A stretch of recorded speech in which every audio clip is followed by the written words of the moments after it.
Welcome friends, आज हम आपके लिए प्रैक्टिस सेट 3 लेकर आ चुके हैं जो GK with special reference to J and K रहेगा। JK SCB finance account assistant के सिलेबस के अकॉर्डिंगली ये प्रैक्टिस सेट रहेगा। तो इसमें 30 क्वेश्चंस होंगे, आपको 5 सेकंड्स दिए जाएंगे पर क्वेश्चन के लिए। तो आज के प्रैक्टिस सेट में हम एक्सप्लेनेशन नहीं रख रहे हैं, तो सिंपल क्वेश्चंस होंगे तो आपको आंसर करने हैं। तो आइए स्टार्ट करते हैं। सबसे पहला क्वेश्चन है यहाँ पर, which of the following mountain ranges is called the 5 treasures of the snow.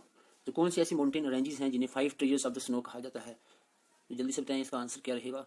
So the right answer is Kanchenjunga. Okay, तो कंचनजुंगा को 5 ट्रेजर्स ऑफ द स्नो कहा जाता है। ओके, कंचनजुंगा सिक्किम के अंदर है और इंडिया की ये हाईएस्ट माउंटेन पीक भी है कंचनजुंगा। ओके, K2 एक्चुअल में K2 जो है वो POK में है। तो अगर हम बात करें मैन इंडिया में तो कंचनजुंगा में is the highest mountain peak. Okay okay, so the next is, who among the following Kashmiri singers was conferred with Padma Shri in 2002 and संगीत अकेडमी अवार्ड इन 2013। ठीक है, ऐसे कौन से हमारे कश्मीरी सिंगर्स हैं जिन्हें 2002 में पद्मश्री का अवार्ड मिला था और संगीत अकेडमी अवार्ड 2013 में मिला था।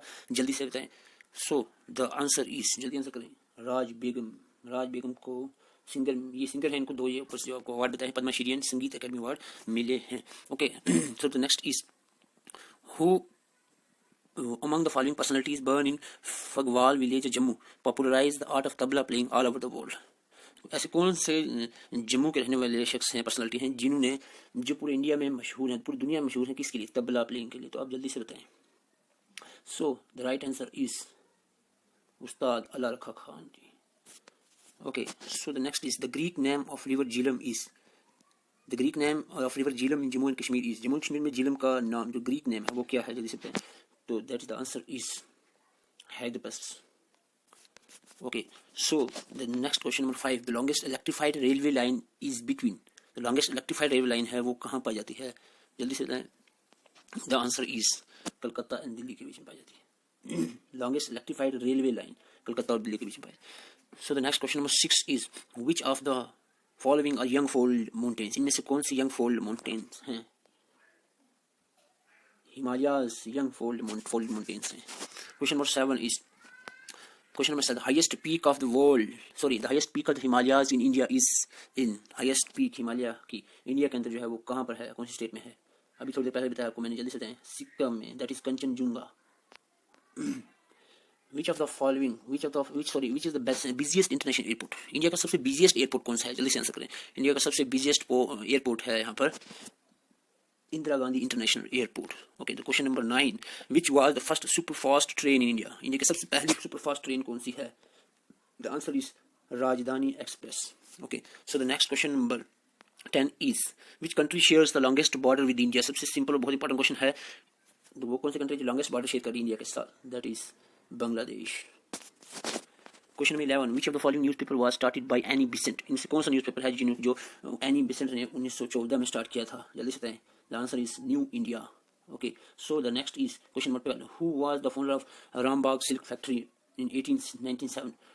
सिल्क फैक्ट्री जो है जम्मू कश्मीर में 1897 में किसने फाउंड की थी, फाउंडर कौन थे उनके, जल्दी से आंसर करें। The answer is Pratap Singh. Pratap Singh ने सिल्क फैक्ट्री बनाई थी 1897 में। Question number 13, battle of Plassey was fought in the year. तो मॉडर्न हिस्ट्री आपने पढ़ी होगी, तो यहीं से स्टार्ट होता है अंग्रेजों का राज सही तरह से। प्लेसे के बाद दो ही इंपॉर्टेंट बैटल्स हैं ऊपर, बैटल प्लेसे एंड बैटल ऑफ बुगजार। प्लेसे का बताएं तो ये हुई थी आपकी 1757 में। ठीक है, 1764 में जो है बैटल ऑफ बगजर जो हुई थी। इन दो बैटल्स के बाद अंग्रेजों का राज यहाँ पर चलना शुरू हो गया था। तो बैटल ऑफ प्लेसे 1758 में, ओके, तो बुगजार जो है 1764 में हुई थी। क्वेश्चन नंबर 14 का आंसर जल्दी से करें। शालीमार एंड मश्क बुगदी, ठीक है, शालीमार एंड मश्क बुडगी और varieties in Jammu and Kashmir, किसकी वैराइटीज हैं शालीमार एंड मश्क बुडगी, जल्दी से बताएं। तो ये हैं आपकी वैरायटी राइस की, this is the variety of rice. Okay, तो क्वेश्चन नंबर 15 का आंसर क्या, जल्दी से। The instrument of accession is a legal document, बहुत सिंपल इंपॉर्टेंट क्वेश्चन है। एक्सिक्यूटेड बाय महाराजा हरि सिंह, ठीक है। इंस्ट्रूमेंट ऑफ एसेशन किसने साइन किया था, महाराजा हरि सिंह ने, to accede to the domain of India. It was signed by, तो डेट पूछिए कब ये साइन हुआ था, इंस्ट्रूमेंट एसेशन जो महाराजा हरि सिंह ने किया था। तो इसकी आंसर है इसका 26 अक्टूबर 1947। ओके, 26 अक्टूबर 1947 में इंस्ट्रूमेंट ऑफ एसेशन साइन हुआ था। Question 16, famous Dudhdhari temple is in, Dudhdhari temple कौन सी district of Jammu and Kashmir में है, जल्दी से आंसर करें। So the right answer is Rajouri. Dudhdhari जो टेम्पल है ये राजौरी में है। Okay, the next question number 17 is, the famous tomb of Sheikh Nooruddin Noorani Sahab जो है is situated in which district, जल्दी से बताएं कौन सी डिस्ट्रिक्ट में है। ये है आपका right answer is Budgam district में है। Okay, the next question number 18, one of the ex situ conservation method for endangered species. आपको पता है कंजर्वेशन ऑफ स्पीशीज की हम बात करें तो दो मेथड्स होते हैं, in situ and ex situ. ठीक है, इन सीटू बहुत ज़्यादा इंपॉर्टेंट है। यहाँ पर एक्स सीटू पूछा है, तो एक्स सीटू कौन सा आपको बता दूँ, एक्स सीटू यहाँ पर क्रायो प्रिजर्वेशन है, इसके अलावा और भी है, लेकिन इनमें से फॉलोइंग में से यही है। ठीक है, ये बाकी के जो तीन है वो इन सीटू है। तो इन सीटू में आपको याद रखना है सबसे इंपॉर्टेंट है नेशनल पार्क, फिर आपका आता है sanctuaries and then biosphere reserves. तो ये तीनों जो है national park, sanctuaries and biosphere reserve, ये इन सीटू मेथड्स हैं। यानी इन सीटू का मतलब है जहाँ पर एनिमल्स हैं या प्लांट्स हैं वहीं पे उनको प्रिजर्व किया जाए, उनकी हैबिटेट पे, उनकी रहने वाली जगहों पे, तो इसको इन सीटू कहते हैं। एक्स सीटू होता है जो वहाँ से उठाकर कहीं और पर प्रिजर्व किया जाए, जैसे कि हम बॉटनिकल गार्डन्स हो गए, जूज हो गए, तो जैसे उठाकर हमें उसको प्रिजर्व करें अपनी जगह से उठाकर। क्वेश्चन नंबर 19 कह रहा है the first national park develop in India. सबसे पहली नेशनल पार्क जो इंडिया में बनी है वो कौन सी, जल्दी सकता है। The right answer is Jim Corbett national park. Jim Corbett national park the first national park develop in India. Who kind the term ecology. Ecology term किसने दी है, जल्दी से बताएं।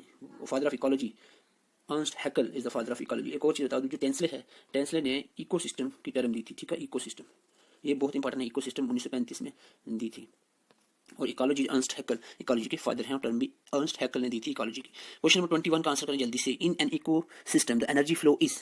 ठीक है, इकोसिस्टम में एनर्जी फ्लो कैसा होता है। एनर्जी फ्लो हमेशा uni direction, always uni direction होता है। यूनी डायरेक्शन एनर्जी एक ही डायरेक्शन में फ्लो करती है। फूड चेन की बात करें, जैसे सन है, सन से एनर्जी आएगी प्रोड्यूसर्स में यानी प्लांट में, प्लांट से आगे एनिमल्स में जाएगी, हार्बीवोर्स में, देन कार्निवोर्स में। तो ये बैक फ्लो नहीं होता है यहाँ पर, एक ही डायरेक्शन में जाती है। जैसे कि सन से जो प्लांट एनर्जी लेता है, प्लांट से वापस सन में एनर्जी नहीं जा सकती। प्लांट को एनिमल खाते हैं, हार्बीवोर्स खाते हैं, हार्बीवोर्स को प्लांट नहीं खा सकते, तो एनर्जी बैक फ्लो नहीं होती। ठीक है, energy flow is always uni direction. और एक पॉइंट और याद रखना एनर्जी फ्लो का, एक तो यूनी डायरेक्शन वाला और दूसरा है 10% लॉ ऑफ लीनमैन। एक साइंटिस्ट था लीनमैन जिसने 10% लॉ दिया था। इसका मतलब है कि एनर्जी जो एक टॉपिक लेवल से दूसरे में 10% ही ट्रांसफर होती है, जो 90% है वो लॉस हो जाती है in the form of heat and respiration. Okay, so question number 22 यहाँ पर हम देख रहे थे। क्वेश्चन नंबर 22 आपको बताना है, very important question. Which lake of Jammu and Kashmir valleys wetland and under Ramsar site. ऐसी कौन सी लेक है कश्मीर की जो वेटलैंड भी है और रामसर साइट के बीच में भी आती है। ठीक है, तो जल्दी से आंसर करें, वो आपकी है हुकासर लेक। हुकासर लेक बहुत इंपॉर्टेंट लेक है, ये एक वेटलैंड भी है और रामसर साइट भी है। ओके, तो हुकासर लेक आपको याद है। Question number 23, Pahalgam is located on the bank of which river. Pahalgam कौन से रिवर के बैंक पे है, किनारे पे, जल्दी से बताएं। तो ये आपके लीडर रिवर के बैंक पे है, किनारे पे। ओके, तो श्रीनगर का पूछा जाए तो श्रीनगर जो है वो झेलम रिवर के बैंक पे, bank of Jhelum river. Question number 24, which one of the following is tributary of Yamuna. इनमें से कौन सी यमुना की ट्रिब्यूटरी है, यमुना की ट्रिब्यूटरी है, तो जल्दी से बताएं। ये है आपकी Betwa. Betwa is the tributary of Yamuna. Yamuna खुद ट्रिब्यूटरी है किसकी, गंगा की, और यमुना की सेल्फ भी ट्रिब्यूटरीज हैं, वो इसमें बिटवा एक one of the important tributary है इसकी। Question number 25, the largest salt water lake in India is known as. जो लार्जेस्ट सॉल्ट वाटर लेक है इंडिया की, उसको क्या कहते हैं, जल्दी से बताएं। The answer is Chilka lake. Chilka lake. Okay, question अच्छा थोड़ी सी एक्सप्लेनेशन आपको बता दूं। India largest inland water lake भी अगर आपको पूछा है तो ये आपको याद है, इनलैंड वाटर लेक इंडिया की सबसे बड़ी, तो वो है Sambhar lake. India largest brackish water lake, Chilka lake को ब्रैकिश वाटर और साल्ट वाटर लेक भी कहा जाता है इंडिया की। ठीक है, और India largest natural fresh water lake जो है वो वुलर लेक है, जो जम्मू एंड कश्मीर में है।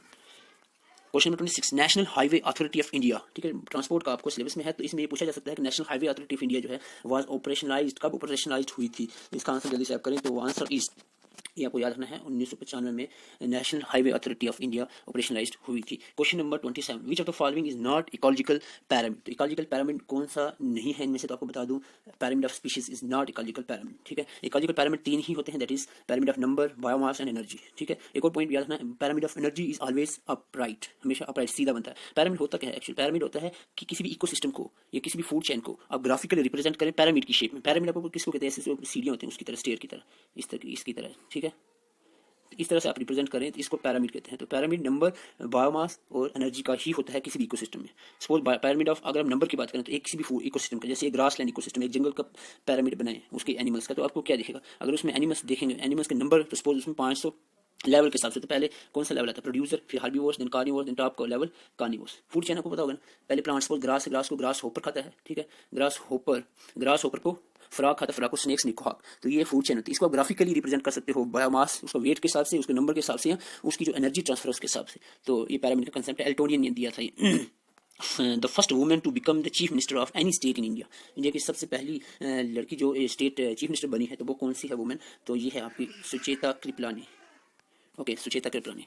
Question number 29, who declare Swaraj is my birth right and I shall have it? किसने कहा था कि स्वराज मेरा बर्थ राइट है, आई शैल हैव इट? जल्दी से बताएं। एक एक्सट्रीमिस्ट लीडर थे इंडियन नेशनल कांग्रेस के, तो ये थे आपके बाल गंगाधर तिलक ने कहा था Swaraj is my birth right, I will have it, I shall have it. Question last आपके सामने है, who was not the three among the three revolutionaries who were hanged on March 23 1931? मार्च 23 1931 में तीन हमारे हिंदुस्तान के फ्रीडम फाइटर्स को शहीद किया गया था, हैंग कर दिया गया था, फांसी लगा दी गई थी। वो उनमें से तीन तो थे, लेकिन ये फॉलोइंग इज नॉट, इनमें से ये फॉलोइंग में से कौन सा नहीं है? तो आपको बता दूं, इनमें आज़ाद साहब नहीं थे। यहाँ पर ये तीन थे, भगत सिंह, राजगुरु और सुखदेव। इन तीनों को हैंग कर दिया गया था 23 मार्च 1931 को। So these are the 30 question from the practice set. तो अगर आपको ये प्रैक्टिस अच्छे लगते हैं तो हमारे चैनल को आप जरूर सब्सक्राइब करें, ताकि और भी एग्जाम तक हम और भी बहुत सारे प्रैक्टिस आपके लिए लेकर आ सके। Thank you for watching.